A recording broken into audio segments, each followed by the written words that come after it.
আহ্বায়কের বিরুদ্ধে উঠছে স্লোগান।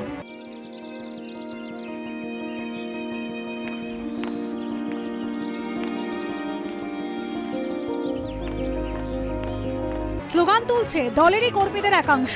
অভিযোগ, তৃণমূলের দুই গোষ্ঠীর মধ্যে হাতাহাতিতে আহত হয়েছেন দলের নতুন আহ্বায়ক।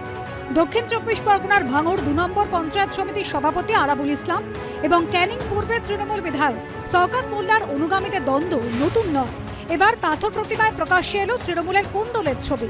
তৃণমূলের একাংশের দাবি, দলের দুই নেতাকে সাসপেন্ড করাকে কেন্দ্র করেই তৃণমূলের দ্বন্দ্ব প্রকাশ্যে এসেছে। ঘটনার সূত্রপাত বুধবার।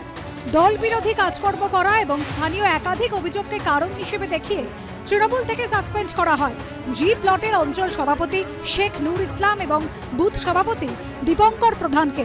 সেই দিনই ওই এলাকার আহ্বায়ক পদে আনা হয় কার্তিক মাইতিকে। সাসপেন্ডেড তৃণমূল নেতার অভিযোগ, স্বার্থ চরিতার্থ করতে দলকে সাসপেন্ড করার জন্য ইন্ধন দিয়েছেন স্থানীয় কিছু তৃণমূল নেতা। কালকে 25 তারিখ একটা মিটিং ছিল, আমি মিটিংয়ে উপস্থিত থাকবো না বলে তার আগামী জানিয়ে দিয়েছিলাম। আমাদের কর্মীরা আমাকে ফোন করে জানায় যে বিধায়ক সাহেব আসছিল, আজকের আপনাকে সাসপেন্ড করেছে। আমাকে এ পর্যন্ত কোনো সাসপেন্ড লেটার ধরানো হয়নি।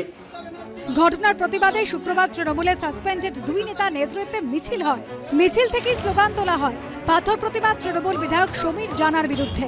প্রায় 2 বছর ধরে নুরু দলের সভাপতি পদের জন্য লালায়িত, নানা রকম করে আমাদের বিরুদ্ধে, ব্লকের বিরুদ্ধে নানা রকম বিষোদ্গার করতে থাকে। স্বাভাবিকভাবে পাথর প্রতিমা ব্লক তৃণমূল কংগ্রেসের ডাকে আমি যখন বক্তব্য রাখতে যাচ্ছি, ও এত বেশি উত্তেজিত হয়ে আঙুল তুলে যেভাবে কথাবার্তা বলছিল, যার ফলে বাপি বাবু অর্থাৎ আমাদের এমপি সাহেব, তিনি ওকে বলেছিলেন যে তোমার এই ঔদ্ধত্যকে তোমাকে দলের সভাপতি থেকে বাতিল করে দেওয়া হলো।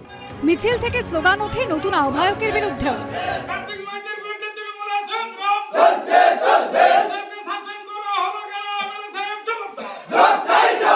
আজকের বিধায়ক যে জি প্লট তৃণমূল কংগ্রেসটা শেষ করে দেওয়ার পরিকল্পনা নিয়ে এবং জি প্লটের কিছু স্বার্থান্বেষী মানুষকে নিয়ে এই সমস্ত পরিকল্পনা নিয়েছি। কার্তিক মাইতি নামক যিনি ব্যক্তি দিনের পর দিন রাজধানী বদমাশি বাটপাড়ি সব কিছু করছে, তার প্রতিবাদে কিন্তু আমাদের এই আন্দোলন ছিল। প্রতিক্রিয়ার জন্য একাধিকবার ফোন করা হলেও ফোন ধরেননি জি প্লটের তৃণমূলের নতুন আহ্বায়ক। স্থানীয়দের তৃণমূল কর্মীদের একাংশের অভিযোগ, মিছিলের পর দলের নতুন আহ্বায়ক এবং তাঁর অনুগামীদের ওপর হামলা চালায় সাসপেন্ডেড নেতাদের দলবল। তাতে আহত হন নতুন আহ্বায়ক সহ কয়েকজন। 10 জনের বিরুদ্ধে অভিযোগ জানানো হয় গোবর্ধনপুর থানায়।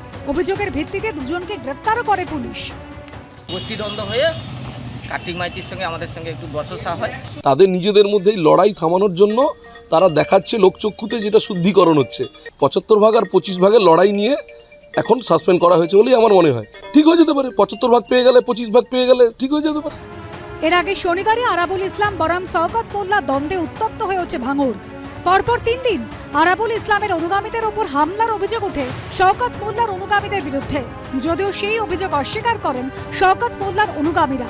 গৌতম মণ্ডলের রিপোর্ট, এবিপি আনন্দ, দক্ষিণ 24 পরগনা।